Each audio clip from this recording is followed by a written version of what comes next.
आज कांग्रेस कमेटी की पूरी टीम हमारे नेता राव दान सिंह जी के साथ सभी कांग्रेस के कार्यकर्ता, इससे पहले भी हम इन गांवों में रहे हैं, सभी कांग्रेस के कार्यकर्ता सारी बात आदरणीय राव दान सिंह जी ने आपको बताई।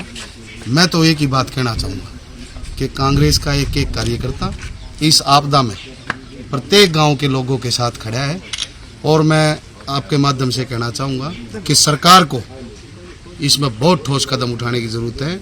इससे पहले देखो आप गांव कड़ंगा में 3 बच्चियाँ जो बारिश का पानी भरने से छत गिरी और 3 बच्चियाँ एक्सपायर होगी और अब भी लोगों के घरों में पानी घुस गया है। और लोगों के घरों में पानी घुसने का मतलब ये है कि कोई भरोसा नहीं वो छत कब गिर जाए। एक आदमी ज़िंदगी में एक बार ही घर बना पाता है। तो मैं सरकार से ये निवेदन करूँगा कि आप शीघ्र से शीघ्र पानी निकासी की व्यवस्था कराएं। आपका तकरीबन 10 से 12 गांव जो है ना बिल्कुल जलमग्न है और ये एक प्राकृतिक आपदा है जिसकी चपेट के अंदर हमारे सारे गांव आए हैं। बेसिक बात ये है कि सरकार और प्रशासन की तरफ से ऐसी आपदा के समय पे वो सहायता नहीं मिल पाई जिसकी अपेक्षा की जा रही है। आज एक किसान के साथ में फसल तो उजड़ गई, वो चली गई, लेकिन घर और उसका परिवार, उसकी रोज़मर्रा की जीवन की व्यवस्थाएं सब बिगड़ गई। इस बात का लेकर के बहुत भारी परेशानी पूरे गांव के अंदर देखने के लिए मिल रही है और अभी भी पानी का फ्लो रुक नहीं रहा है। तो मेरा तो यही कहना है प्रशासन से कि पहले सबसे पहले पीछे से उसकी जो फीडबैक है पानी की, जहाँ से पानी आ रहा है उसको रोका जाए और इस पानी को निकासी के लिए कोई एक ऐसी जगह बताई है कि भाई यहाँ डाडम के उसमें डाल दिया जाए तो शायद इसका ये समाधान हो सकता है। ये काम सिर्फ प्रशासन को करना चाहिए, मुस्तैदी से करना चाहिए, वार फुटिंग पे करना चाहिए, क्योंकि रोज़मर्रा के अंदर आदमी सूखे में 10 साल रह सकता है लेकिन गिल्ले में 2 दिन भी निकालना बहुत मुश्किल हो जाता है। ये एक ऐसी व्यवस्था है जो सरकार को तुरंत प्रभाव से सारी बातों को छोड़ के प्राथमिकता के आधार के ऊपर लेनी चाहिए। और सारे भाइयों का मैंने देखा है कि हर भाई ने यहाँ अपनी तरफ से मिल करके पूरा सहयोग दिया है, चाहे ट्रैक्टर से लिया हो, चाहे मिट्टी डाल के लिया हो, चाहे पाइप सप्लाई करके ली हो, लेकिन प्रशासन की जो चाहिए थी मदद, वो मदद मैं समझता हूँ नहीं हो पाई है, उसको प्राथमिकता देनी चाहिए। सर, सरकार है, सिंचाई मंत्री सुरुचि चौधरी उन्होंने भी दौरा किया था, वो कह रहे हैं कि सरकार संजीदा है, जितना भी नुकसान उनका हुआ उसकी भरपाई की जाएगी।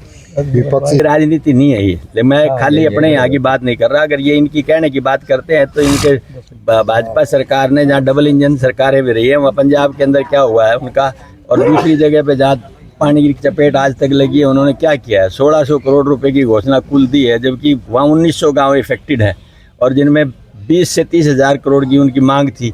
वहाँ पर ये ऊँट के मुँह में जीरे जैसा इन्होंने सहयोग देने की बात की है। जहाँ तक रही प्राकृतिक आपदा की हिमाचल की, तकरीबन मैं समझता हूँ 1/4 जो है ना पूरा हिमाचल तबाह हो चुका है उसके अंदर प्राकृतिक आपदा में। वहाँ पर 1400-1500 रुपये की आप घोषणा करते हैं। ये तो सिर्फ दिखाने की बातें हैं, हकीकत में सच्चाई में कुछ नहीं किया जा रहा। सर, आधा हरियाणा जो है जल भराव से है, तो क्या नहीं मानते कि बाढ़ ग्रस्त घोषित करके हिमाचल करना चाहिए, उनको बाढ़ ग्रस्त घोषित करके एक स्पेशल पैकेज यहाँ विशेष तौर पर देना चाहिए। या वो बार कहते हैं 2 इंजन की, 3 इंजन की, इंजन एक भी काम नहीं कर रहा है यहाँ पर। ये तो सब वो जो wearer knows where the shoe pinches, जो पीड़ित है उनको पता है कि कहाँ क्या परेशानी है। इनके कहने से क्या होता है, जबानी जमा खर्च तो कोई भी व्यक्ति कर देगा। उन्होंने कहा कि जी पंजाब जो ज़्यादा बाढ़ग्रस्त है, ज़्यादा आपदा वहाँ पर आई है, हरियाणा में इस तरह के हालात नहीं है, तो किस तरह से देखते हैं? ऐसा कैसा नहीं है, सब कुछ जाके देखें ना, विजिट करो आप, कितना एरिया जो है ना बाढ़ पीड़ित है, उससे पता लग जाएगा कि वो आपदा है कि नहीं है। सर, सरकार ने जो मुआवजा राशि जारी की है 7 से 15 हज़ार प्रति एकड़ की, कम से कम 7,000 ज्यादा, उसको कैसे देखते हैं? क्या मांग करेंगे प्रति एकड़? कम से कम 50,000, कम से कम 50,000 होनी चाहिए, तब जाके किसान को ये लगेगा कम से कम मेरी पूरी आजीविका अगले 1 साल तक चल सकती है।